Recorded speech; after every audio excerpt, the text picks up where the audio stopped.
Hello everyone. A very good morning. Welcome to the Zen Tax Talks.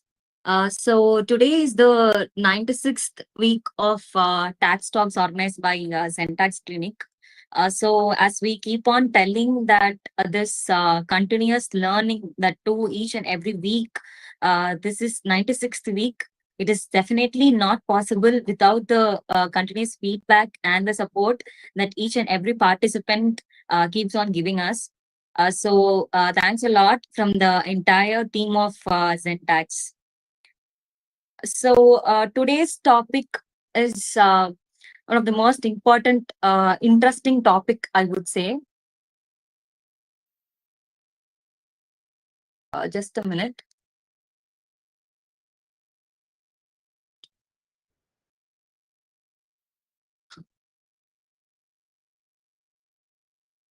Yeah, sorry for the interruption. Today's topic is one of the important topics, I would say, because as the business grows on expanding, and as the compliance and the ease of doing business is coming into place, when we look at the largest perspective from the country of India. Today we'll be dealing about the cross-border transaction. So when it comes to cross-border transaction, it is all about exports and imports. So today, particularly, we'll be dealing only with the imports, and that too import of services. So import of services in itself is a very vast topic.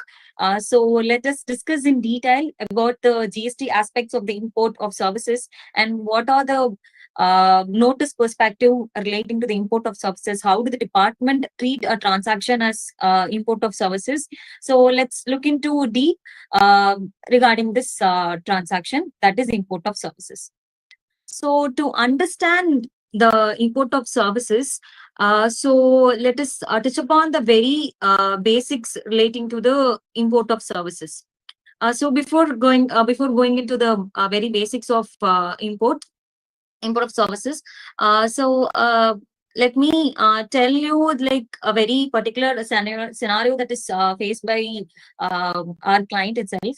There will be certain transaction where the entity would have paid the consideration, but the department will treat those transaction as import of services and will ask us to pay GST under IGST under RC. So this is particularly with respect to the departmental audit or inspections that is being conducted, because we give the details relating to the income tax as well. And from the GST perspective, they look at the income tax perspective, and they bring up a transaction terming it as an import of services.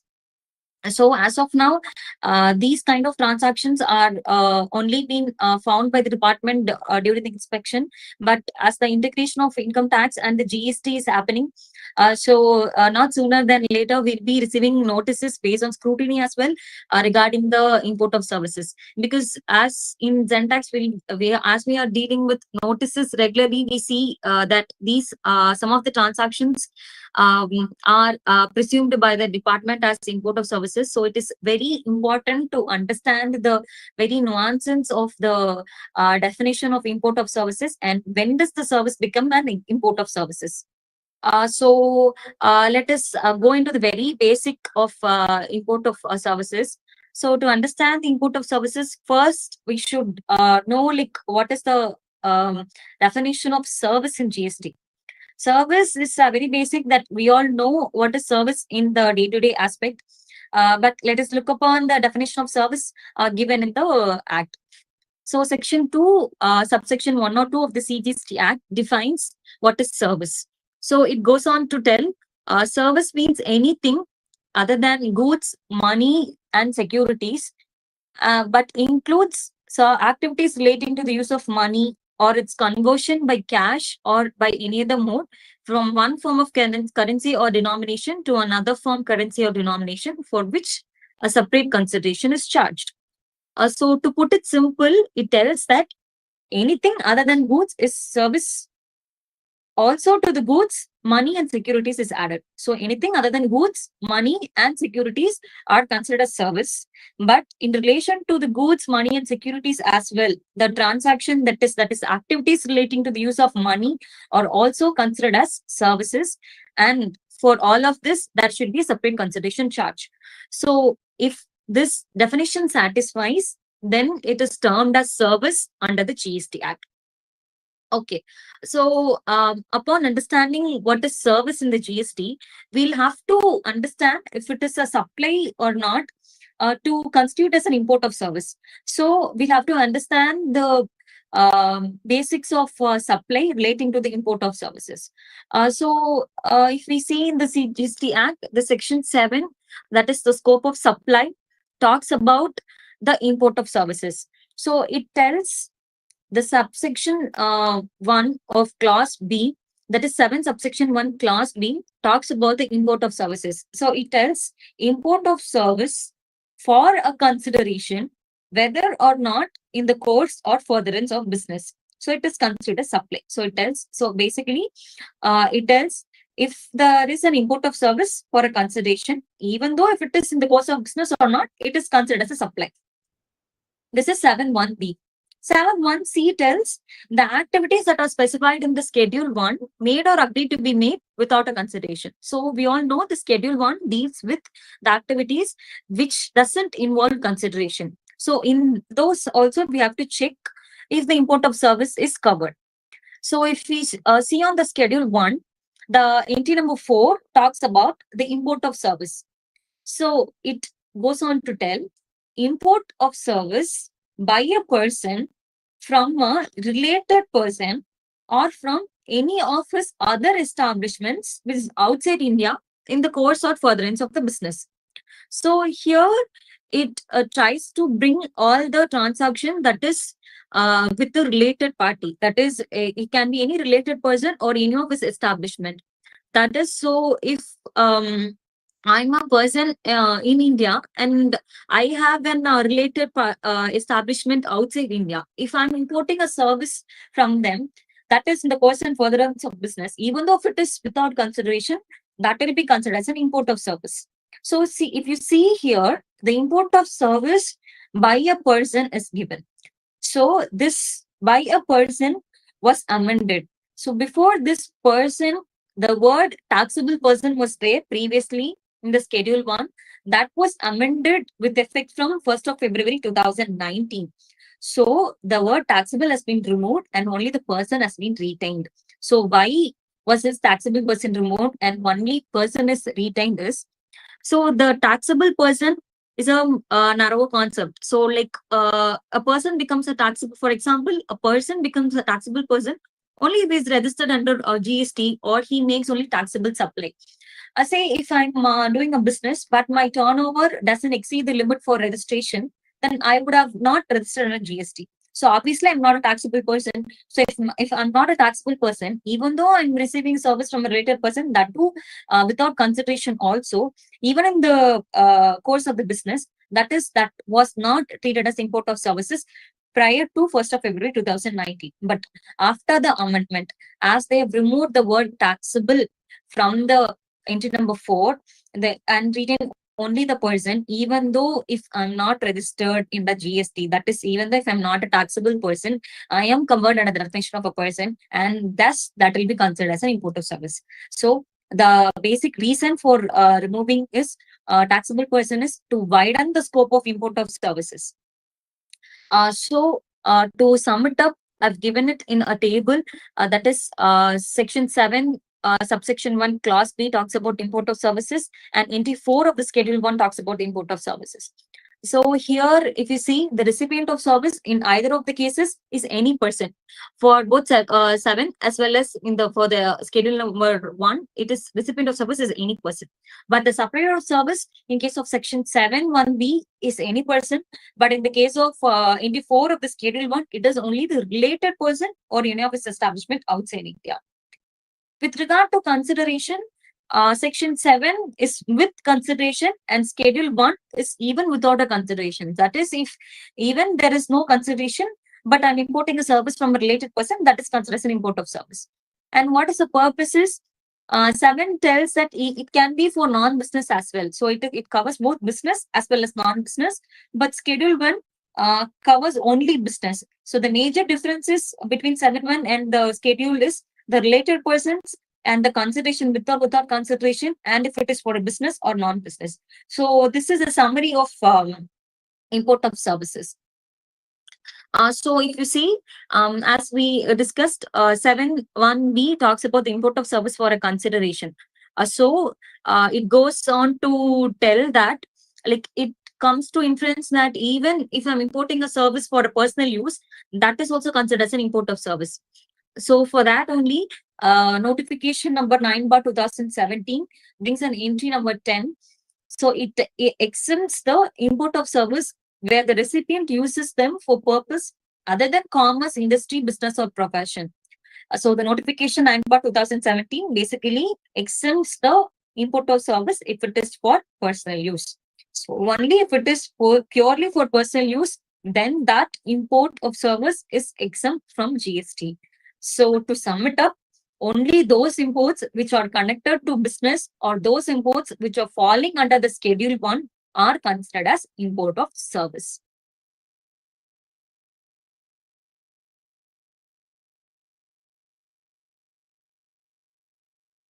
So, coming to the core of the discussion, relating to today's webinar is relating to the import of service. So, as we have understood what is a service and how come it is import of service, the department assumes, or to explain it clearly, the department issues notices to taxpayers telling certain transactions are covered under import of services. So it gives the notices whenever this following transactions are made by the registered taxpayer, telling that it is import of services and it has to be paid under RCM.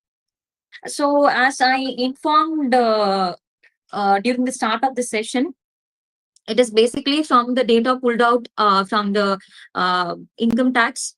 So it is more or less triggered from the form 15 CA and CB that is filed by the taxpayer in the income tax.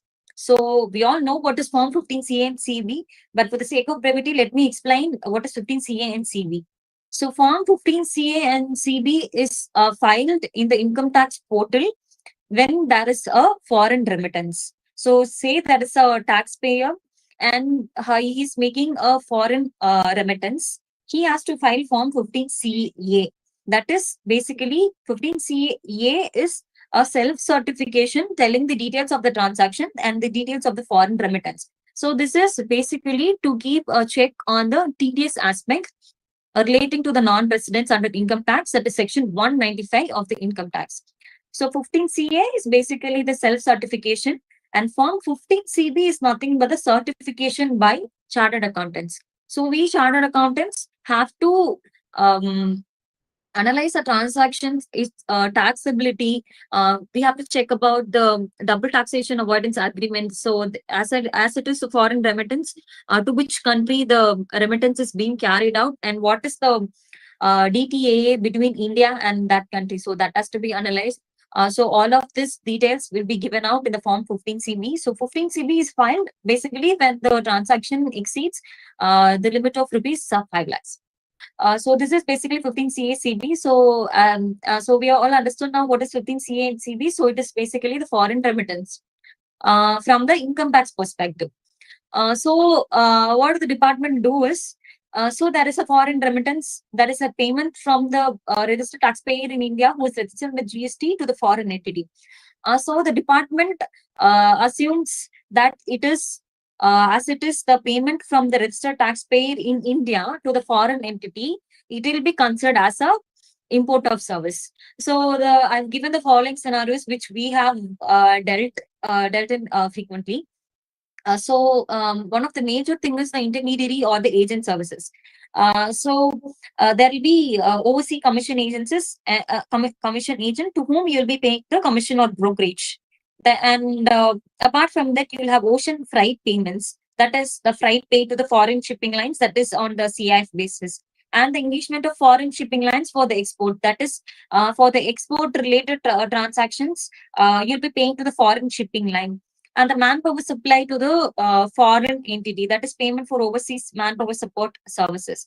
So, as I informed earlier, one of the recent inspection notices that we have received is they've taken the data from the Form 15CA and CB relating to foreign remittances. So here the scenario is the client, that is registered taxpayer, has made the payment to its parent foreign entity. The transaction is basically a contract has to be executed in India. For that, it has used the service of employees of its parent entity, which is in abroad. So for that, the Indian entity has paid a consideration to the foreign entity. So here there is outward foreign remittance.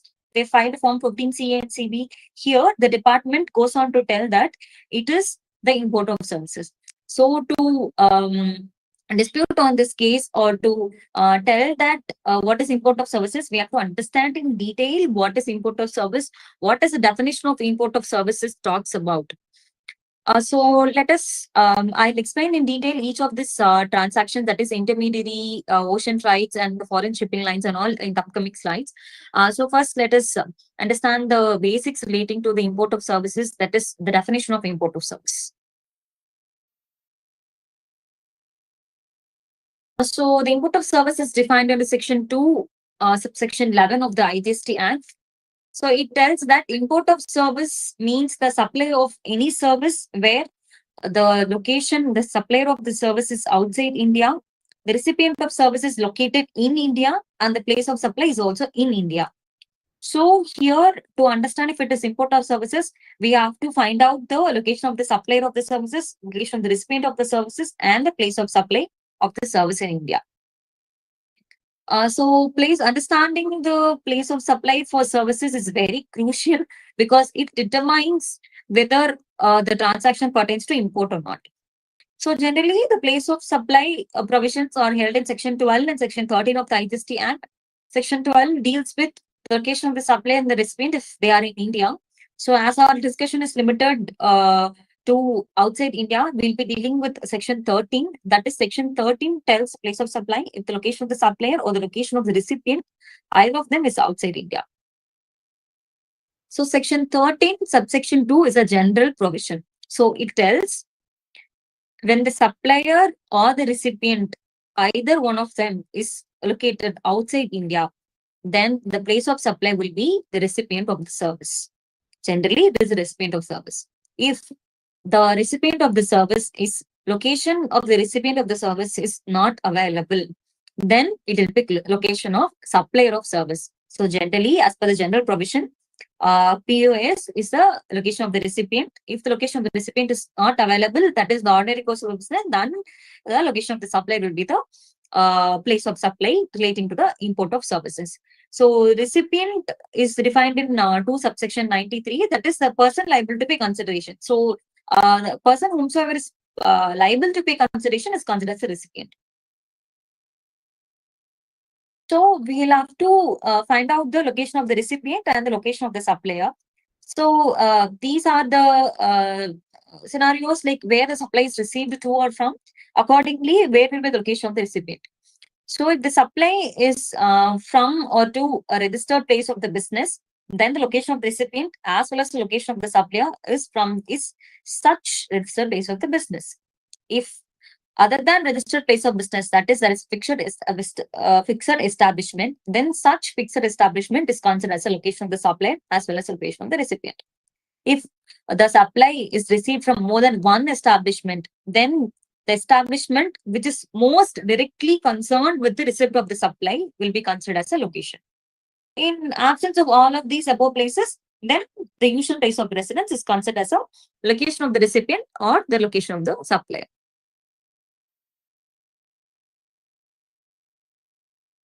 So we understood the place of what is general provision for the place of supply, location of the recipient, and location of the supplier.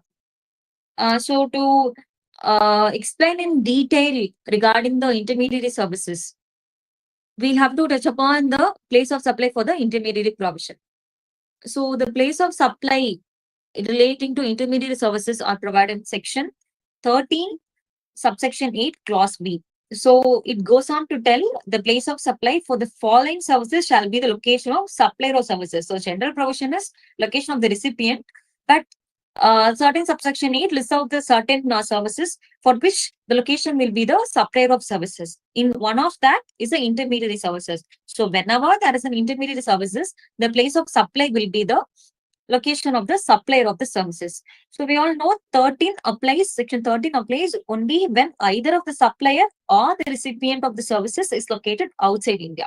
Here, as it is intermediary services, the supplier of the intermediary services or the recipient of the intermediary services, if they either one of them is located outside India, then this provision is applicable. So to understand, we have touched upon the place of supply provision for the intermediary services. But for that, we have to understand what is an intermediary services and what is an act tells about an intermediary service.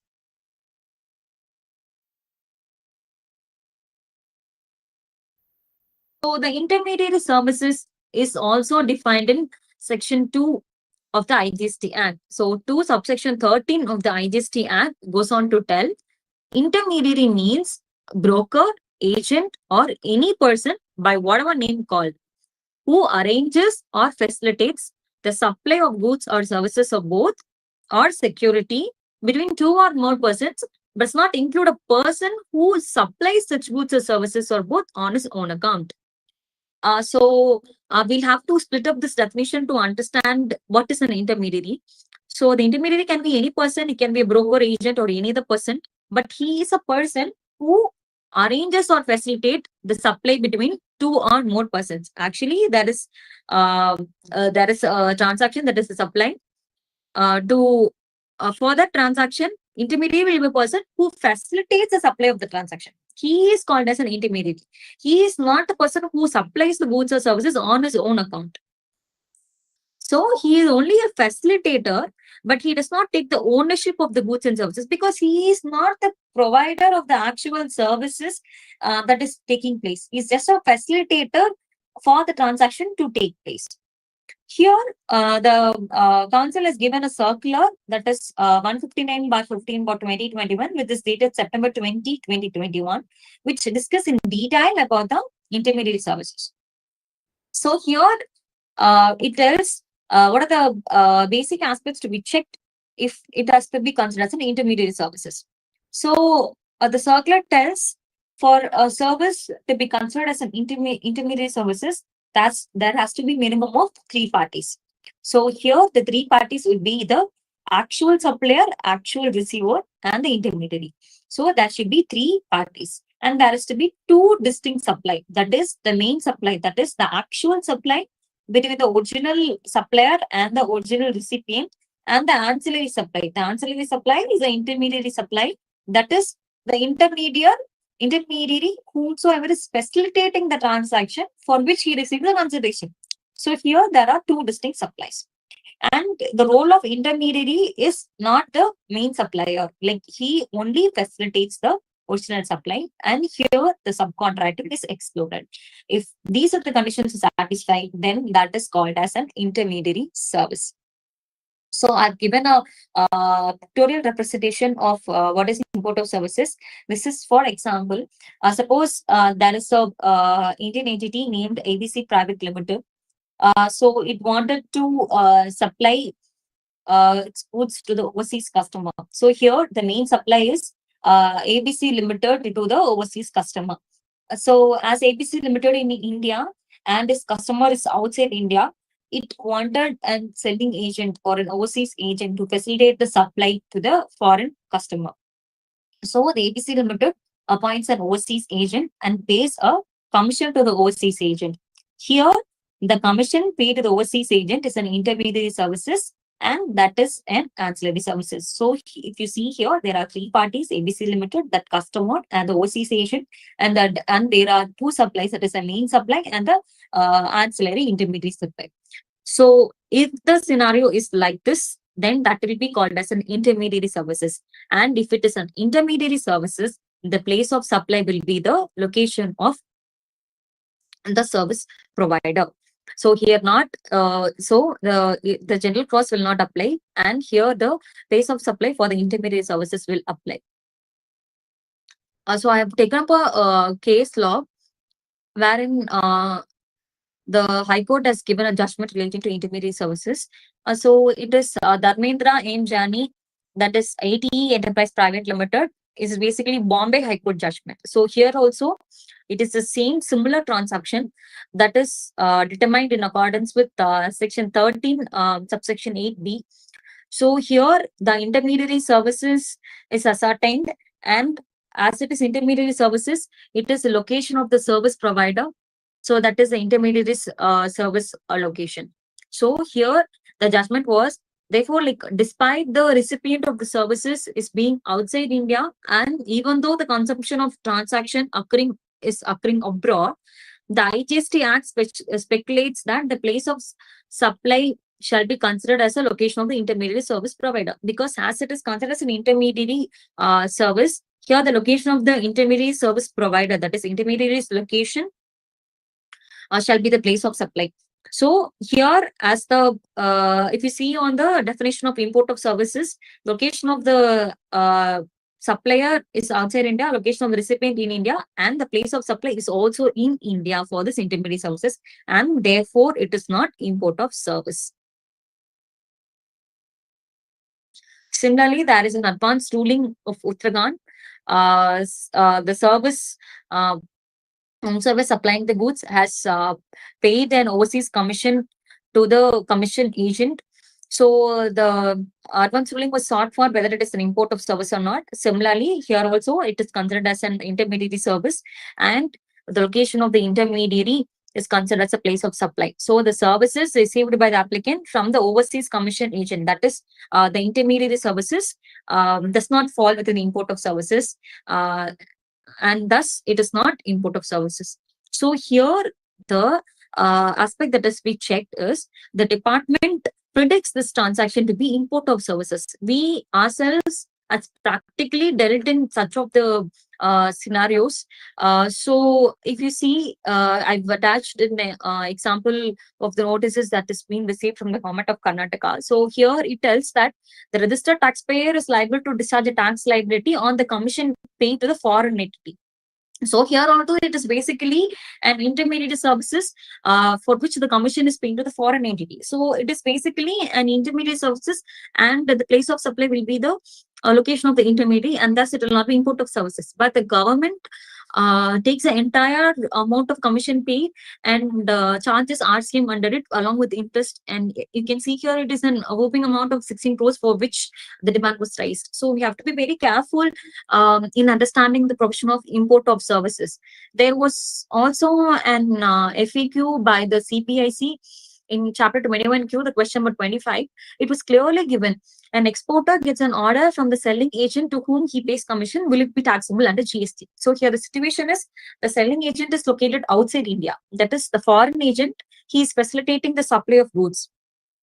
For the supplier in India who supplies the goods to the person outside India. So that is covered in the definition of intermediary. So here, since the supplier is outside India and the recipient is in India, the place of supply would be as per section 13 of the GST Act. The place of supply of the services provided by the intermediary will be the location of the intermediary, that is where he is registered. So since a foreign agent is located outside India and not registered in India, the commission paid to him will not be taxable. So we have such a clear explanation from the CBSE said we have case laws, we have advanced ruling. So we have to determine if the transaction is basically an intermediary service or not, to explain if it is an import of service or not. So this is with respect to intermediary service. So going on to next, another important topic is the ocean freight. So all of us would come across a concept of ocean freight, that are particularly with regard to the famous case, that is Mohit Mineral case relating to the ocean freight. So let us discuss upon that. So here, what is the facts of the cases? So that is basically an Indian entity who imports a transaction on CF basis. So CF basis is nothing but the foreign exporter contacts a foreign shipping line to transport the goods to us, that is in India. Say, for example, yeah, I'm an importer. I'm importing goods from the foreign exporter. So here I'll be paying to the foreign exporter on CIF basis. That is, it includes the cost, insurance, as well as freight. Okay. So the ocean freight is already paid by the foreign exporter to the foreign shipping line, because the exporter has assigned a foreign shipping line to deliver the goods to me. That is, I'm in India and the foreign shipping line is giving the goods to me. But I will be paying to the foreign exporter on CIF basis. Here, the department stand is that the amount of uh, CIF cost that I've paid, that is the freight cost alone. On that, IGST has to be paid on import. So here it tells that as per the notification 10/2017 and notification 8/2017, so it creates a timing fiction that importer as a recipient of the ocean freight services, and thus that is required to be paid under RCM. So as I am the importer and as I am receiving the services of ocean freight, it means that that transaction is to be paid under RCM. So clearly here the issue is I have already paid the CF transaction, which includes the ocean freight. Should I pay the IGST again on ocean freight under RCM? Because when I'm importing the goods, I'll be paying the CF cost, which includes the ocean freight, on which I'm paying the customs duty, which includes IGST. So already tax is paid. So should I pay tax on the ocean freight as well? So the department views that the CIF import and the IGST and ocean freight are considered as two different transactions, and they are two independent transactions. It is not a composite supply. IGST is levied as per the Customs Tariff Act as per Section 3, Subsection 7 and 3(8), but whereas RCM is as per IGST Act, and it is subtracted as per 5(1). And since one of the interesting thing the department told is you can pay the tax under RCM and you can take a credit on it.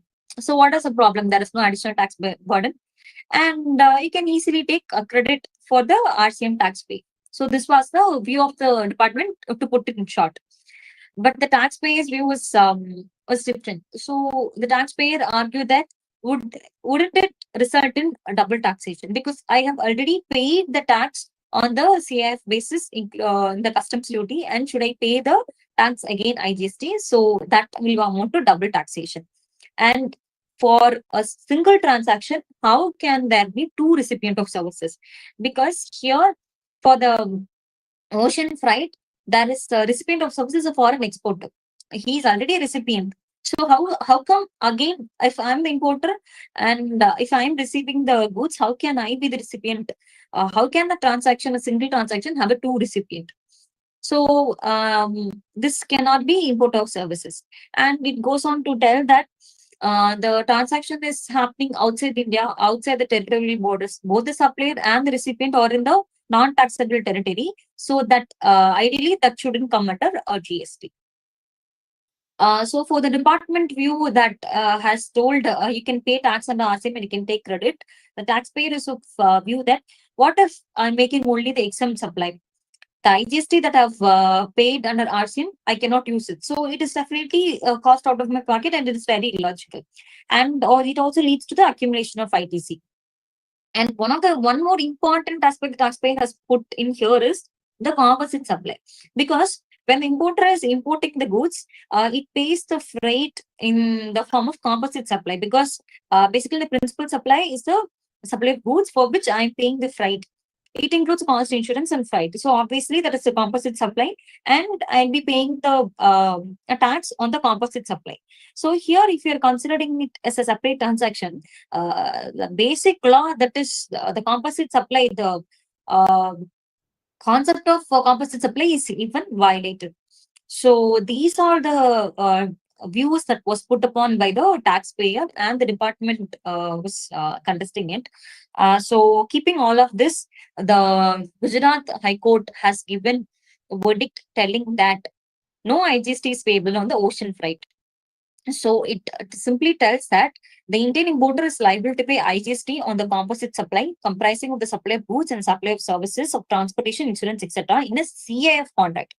So a separate levy on the importer for the supply of services by the shipping line would be in violation of Section 8 of the CGST Act.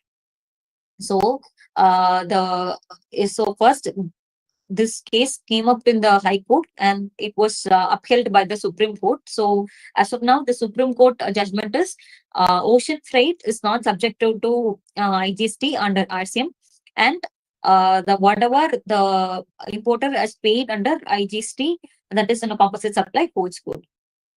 So here, an important thing that we have to notice, um, this before this decision, there would be some of the taxpayers who would have paid the ocean freight under RCM. So those taxpayers who has paid ocean freight under RCM, they can get the credit of the tax paid and they can get the refund. So if we say refund under Section 54, the time limit of 2 years is applicable.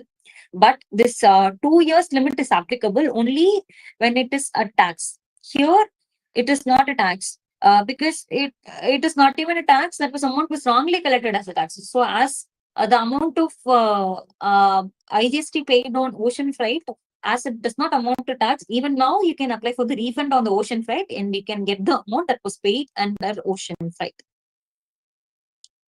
So this is with respect to ocean freight.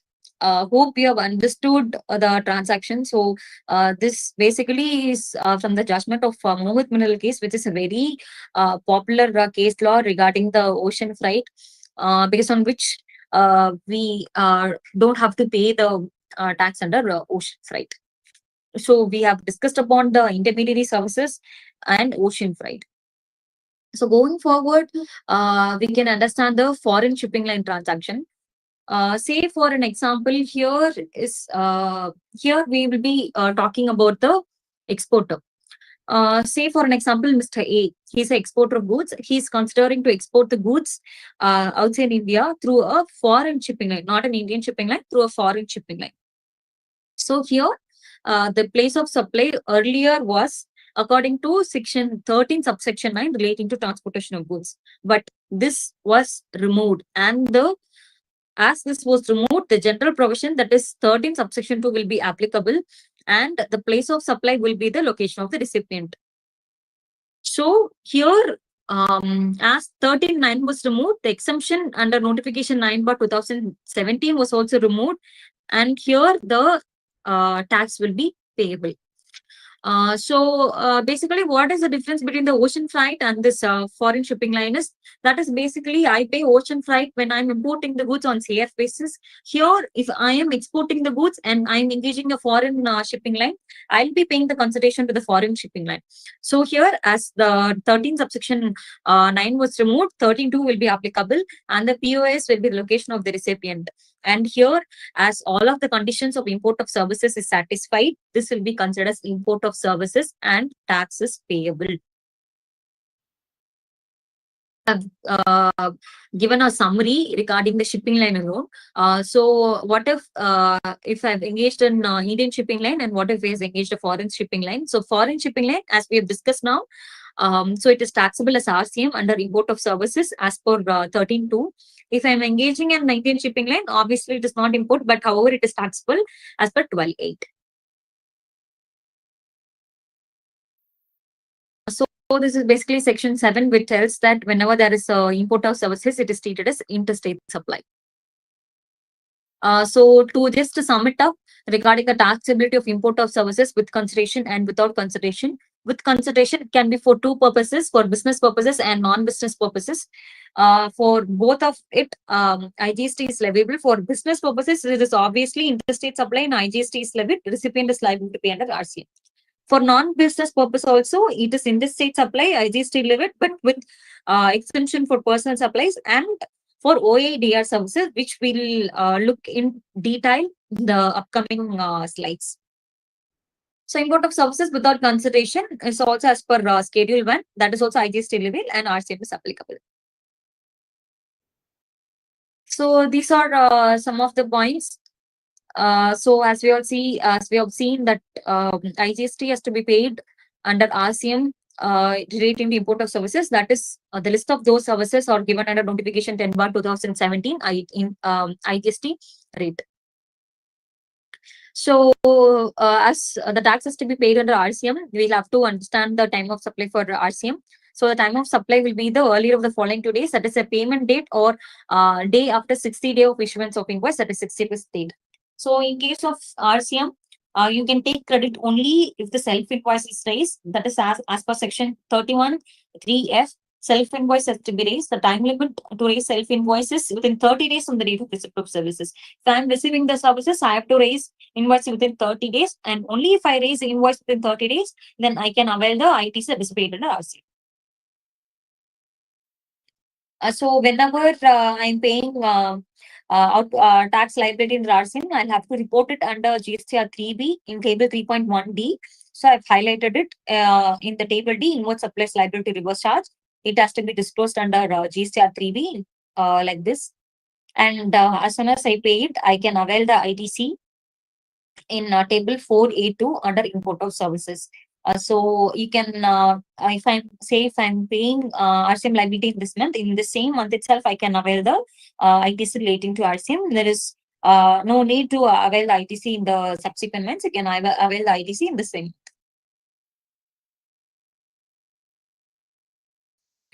So here, even though when the supplier and recipient or mere establishment of the same person, it would still qualify as import of services. And for discharging tax under RCM, we are all very well aware of it. It has to be discharged in cash, and ITC cannot be utilized.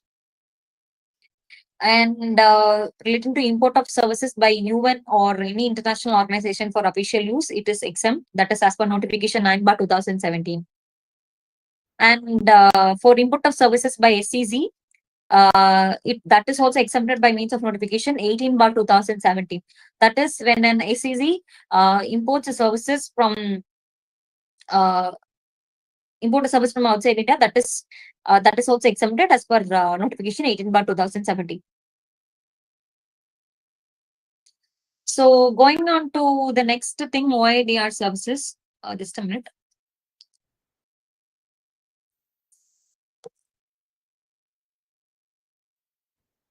So OIDAR services, one of the important aspects in today's business, I would say, because gone are the days where only business people import services. So when it comes to OADR services, we can understand that we ourselves and the daily course of the business, day-to-day activities, we are importing services. So to understand that, let us look deep into the OIDAR services. So OIDAR services is nothing but online information and database access or retrieval services.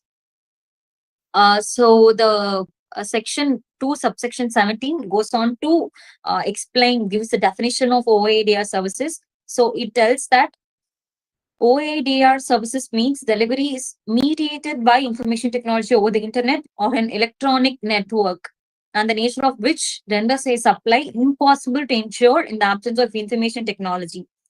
So it is basically mediated by information IT technology. That is, a strong internet connection has to be there, and without internet connection, that service is impossible to render.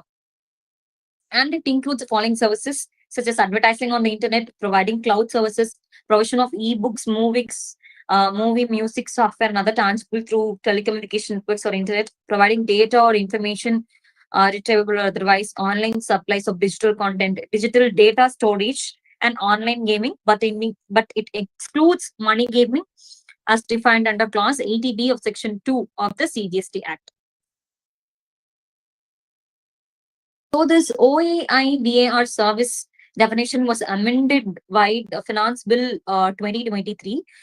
So after the amendment, it has come to one basic condition that the supplies are impossible without the information technology. That is, in the absence of internet, the OADR services is not happening. So here, the category of service, so it is basically the services that is provided through internet, and it is received through internet without any physical intervention. That is to say, the manual intervention should be very minimal.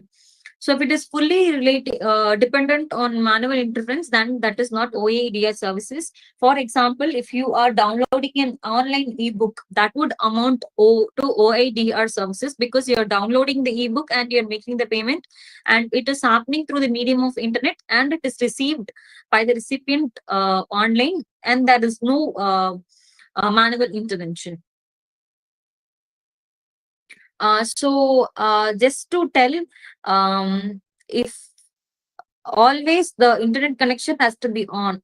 So the asset test to decide whether it is OEIDR services would be this three. The service has to be delivered only through the internet. The service stops working the moment the internet is disconnected. The delivery is automated with minimal human intervention. So to determine if it is OEDR services or not, this three basic conditions has to be satisfied. That is, the service, that is a means of delivery, has to be also through the internet, and the receipt has also be through the internet. When there is no internet, the service is not happening, that is stopped, and that should be only minimal human intervention. So just I've given some examples which does not qualify as OADR services. Suppose if the services can be delivered through a CD, a pen drive, or you're downloading it offline or through any of the physical media, or without any without any real-time internet connectivity, that is not considered as an OADR services. Some of the basic examples could be if you're streaming a movie online, that is, you're streaming a movie in Netflix or in Amazon Prime, that is definitely considered an OADR services, because there is a medium of internet through which only the movie can be streamed. But suppose if you're downloading the movie through an pen drive, that is not considered as an OADR services. Here, the internet is used only when you are downloading services and there is no continuity of an internet. So here it is not OADR services. So basically, is Amazon classified as an OEDR services? Amazon provides various services. So in that, only the Prime video streaming will be considered as an OEDR services. Amazon, that is e-commerce platform where it offers the physical products, goods, that is not considered as an OER services, because it doesn't meet the criteria of an automated digital and minimal human intervention. So here there is obviously human intervention in case of an Amazon supplying goods, but in case of Prime video streaming, that is not required, and it definitely comes under OADR services. So to sum it up, it is only two conditions, that is, delivery should be mediated through the internet, and the supply is impossible without the information technology. Then that is considered as an OIDAR service. Relating to OADR services, the IGST Act Section 14 talks completely about OADR services. So it tells the OADR service how it is taxable and what the OADR service provider is responsible for and what he has to do. So it is basically the OADR service provider who is located in a non-taxable territory, that is outside India, is providing a service to a person in the taxable territory, that is India. Then the person who is receiving the services from OADR service provider is considered as an NTOR, that is non-taxable online recipient. So the non-taxable online recipient definition is given under 2 subsection 16. It tells that any unregistered person receiving online information database access or retrieval services located in a taxable territory. Say, I'm in India, I'm receiving a service from an OADR service provider located in a tax on outside India. Here, I am an online recipient, but I'm a non-taxable online recipient. Here, I don't have to pay the tax under reverse charge. Only the OADR services will pay it under RCM. So the NTOR is non-taxable online recipient. So if the OADR is providing services to NTOR, then he is liable under forward charge. If he is providing services to other than NTOR, then the recipient has to pay charge and pay tax under reverse charge. So when the recipient will be deemed to be situated in a taxable territory, if any of the two of the following conditions are fulfilled, these are given in the section 14. So it tells that address of the recipient is in the taxable territory. The card that is using to pay the to pay for the services is in India. Billing address is in the taxable territories. Internet is in India. Bank account is in taxable territory. The SIM card that is in taxable territory and fixed line rate. So these are some of the conditions that is given. If any of these two conditions are satisfied, then the recipient will be considered to be situated in a taxable territory, because he has to be in a taxable territory to determine he'll be NTOR or not. So these conditions are essential to determine that.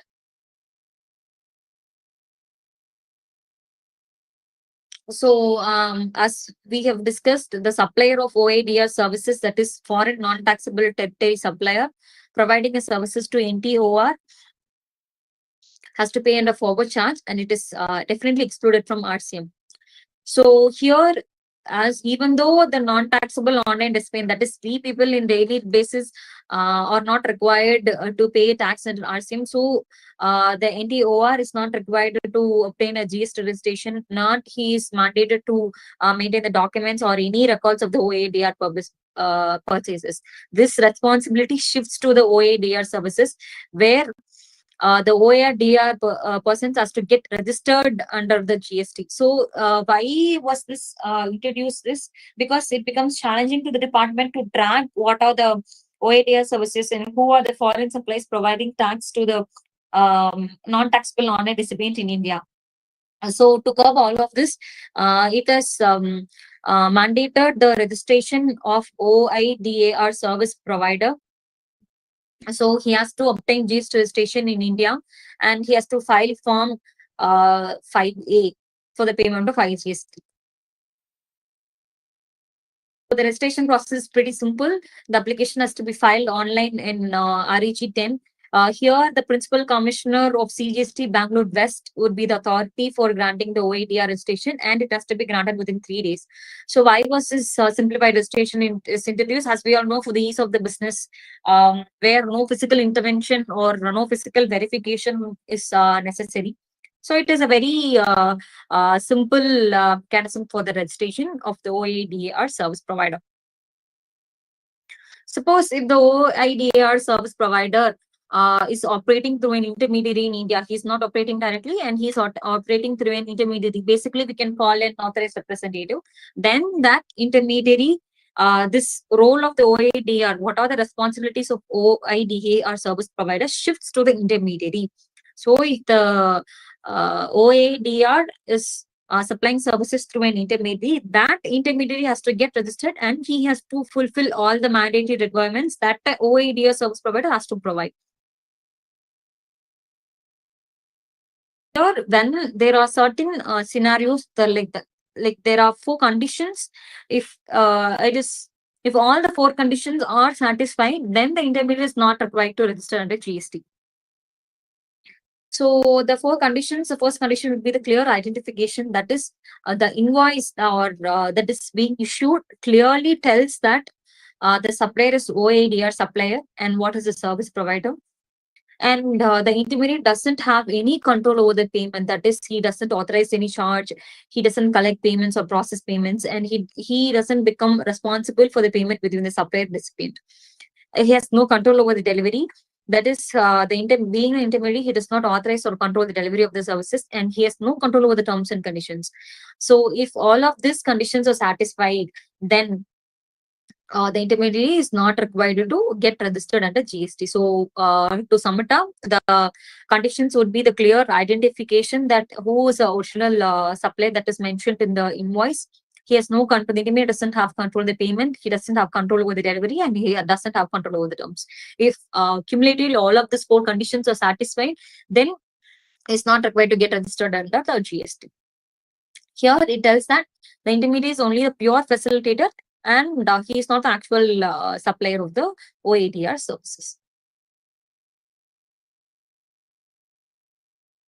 So that was in relation to OADR services. So that was pretty simple. The only thing is he has to get registered and pay tax under RCM, which has to be followed vigorously, and I mean, which is to be followed very keenly. If not, there will be consequences as well. So there are some of the circulars which tells the import of valuation relating to import of services. So this circular 210/4/2024 gives a clarification relating to import of services from the foreign entities. I suppose if I'm an Indian entity and my parent entity is a foreign entity, I'm receiving services from them. What will be the valuation of the supply? Here, the circular provides a clarity. It tells that if the full ITC is available, whatever the value that is mentioned in the invoice would be the valuation of the supply. That will be the value of the transaction. So the invoice value declared by the Indian entity will be the open market value.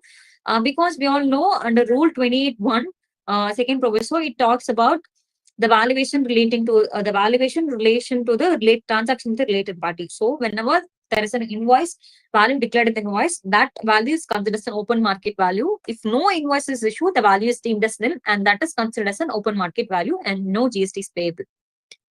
So it takes reference to Circular 199, which tells that as here it is supplies between the distinct persons. The same is applicable to the import of services between the related persons as well. As we are discussing to the import of services between the related person, this circular is applicable. So we have to keep in mind if the full ITC is available, whatever the value that is declared in the invoice will be considered as a value of the supply.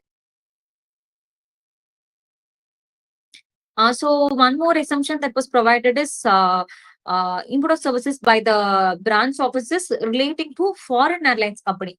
So that was clearly exempt in notification 8/2024. So it tells that whenever there is an Indian entity which imports services from a foreign airlines company, then that is exempted from the import of service. And similarly, there are exemptions for foreign diplomatic mission or consular post or diplomatic agents or career councils. That is also exempted. And IGST is not payable if the value is inclusive of royalty and license fee. So all of these notifications were issued on time basis, exempting certain services from the import of services. Next will be the online money gaming. So this is also an important concept to be discussed, which is in relation to the OADR services, where it was specifically excluded the online money gaming. It is much similar to OADR services. Here, as it is the specified actionable claim is provided by a person located outside the taxable territory. It is separately covered under Section 14A. So here, the supplier who is located in a non-taxable territory has to pay IGST on the services provided. So here also he has to apply a separate registration, which is under a simplified registration scheme, which is given under Section 14(2). So alternatively, if he is operating through an intermediary, that is a person representing him, that person has to take the registration and he has to pay IGST on behalf of the supplier. As we discussed, if the supplier doesn't have the physical presence, that is the representative has to take the registration and he has to pay the tax under RCM for the services provided to the persons located in the taxable territory. So this is in relation to the online money gaming. So these are the important aspects that we have discussed in relation to the import of services. Particularly as we discussed, if there is non-compliances, then that website will be completely blocked for access by the public. Here, the important thing to notice is even though the IT Act does not provide such scenarios, this GST law has an overriding effect. So once the OAD or the online money gaming platform has not followed such provisions, or if he has not taken registration or he has violated any of the provision, then that website will be completely blocked for access by the public, even though if it is not blocked by the IT Act 2000. So this has to be kept in mind as well. Coming to an end, so I've discussed in detail regarding the import of services and what all the perspective of the department relating to the import of services, how the notices can be issued relating to the import of services, what are the assumptions that department go with relating to import of services. So I think I've completed major of the portion relating to import of services. If you have any of the queries relating to this, kindly put up in the question and answer box, and we'll be happy to answer.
So we have received some of the questions.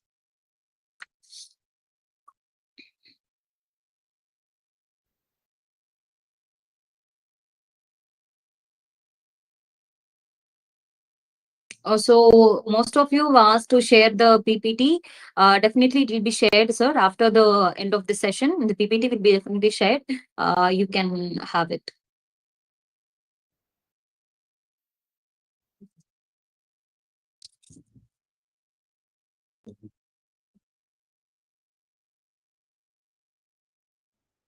So Mr. Indrajit Karfa has asked, RCM is applicable for export of goods if commission agent is located in India.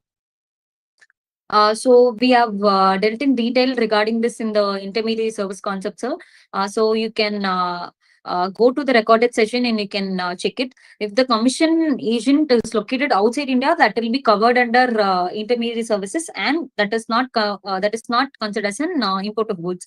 But the question here is not very clear because you have mentioned it is export and the commission agent is located in India. So I guess you're asking if the commission is paid to the agent, if it is covered under import or not. So it all depends on whether it is intermediary service or not. We'll have to look upon the transaction in detail, and based on that, I can give you the clear answer.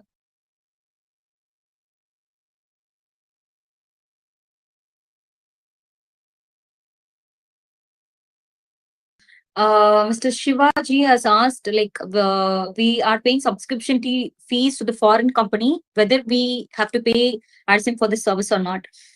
So I understand this subscription fee is basically this OIDR service. So if you are non-taxable online recipient, then it is not covered under RCM, sir. If again, if you're not NTOR, then that will be covered under RCM.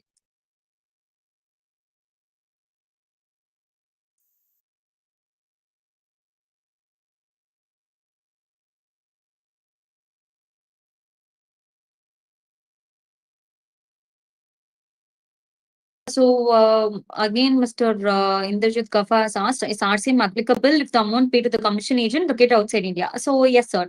If the commission agent is located outside India and you are paying it to him, that is overseas commission agent, that is covered under intermediary services. So once it is intermediary services, the place of supply is location of the service provider, and it will not be covered under RCM. I mean, that is not import of service.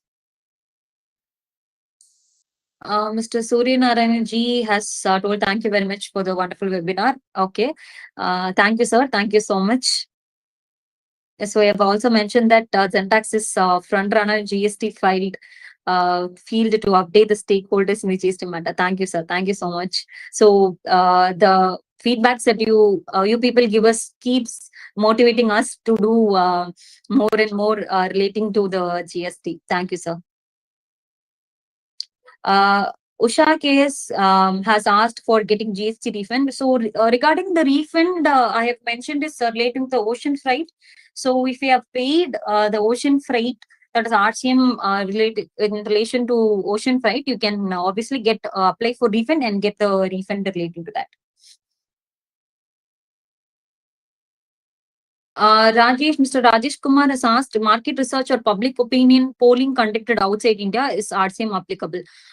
So again, sir, it all comes up to the discussion whether it whether you are paying a commission or to a commission agent outside India. So all of this we can answer only if only if we come to know about the transaction in detail. So we have to understand whether if we are paying a commission to the commission agency outside India, or is the commission agency in India. So all of this has to be understood. So as I've been keep on repeating about the intermediary services, please go to the recorded session of the webinar and you can check in detail regarding the intermediary services, whether it will be considered under intermediary services.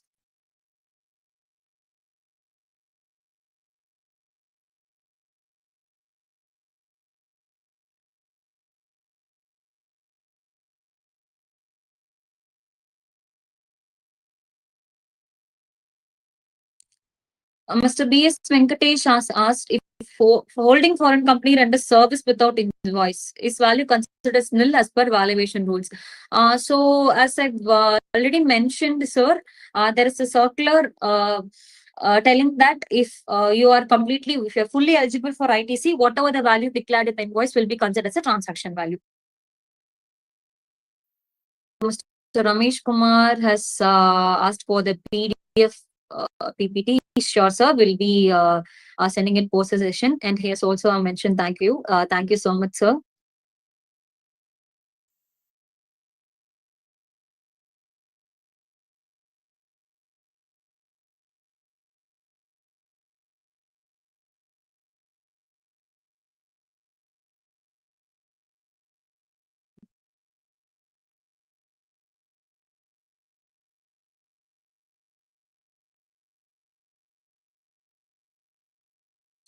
Mr. Deepak have asked, we have purchased software from Ireland. If is it coming under import of service? How to report this in GST? In GST1, is it required to show under RC? Sir, here you are the person who is purchasing the software. So here there is no necessity to report the same in the GSTR1, because GSTR1 is basically if you are supplying the services and if it is covered in RCM, only then that has to be disclosed under GSTR1, marking it as supplies liable for RCM. Here you don't have to report under GSTR1.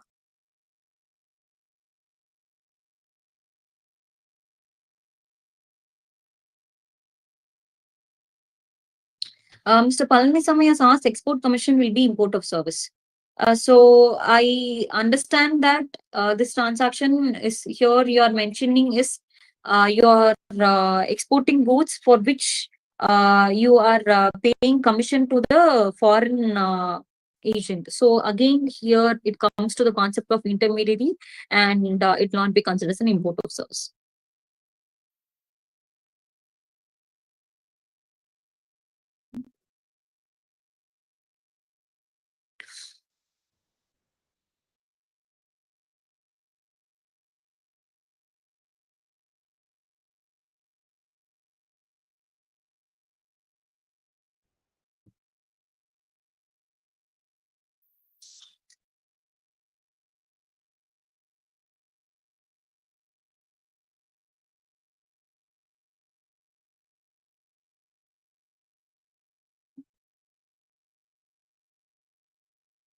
Okay, so much of you, Ramachandran Rasipan, sir. Thank you so much. You have mentioned very good presentation also. Thank you, sir. Thank you so much. Mr. Indrajit has also wanted a PPT. We will share it, sir. And thank you for appreciating the webinar. Thank you so much. I think it's time to close the webinar. So I could see there are some of the questions also. So if you, but with this, in this webinar, I could get only the one line of the question. So it will be easier to understand the transaction in detail. Only then I can explain if it is an import of service or not. So if you have any queries relating to this, so please put up a The mail ID has been mentioned here. So you can mail to us to the solutions at Zentax Clinic or CEO to zentaxclinic.com, where we'll be providing answers to each and every questions in detail. You can also reach us through the admin number, which is given in the screen. Please note it.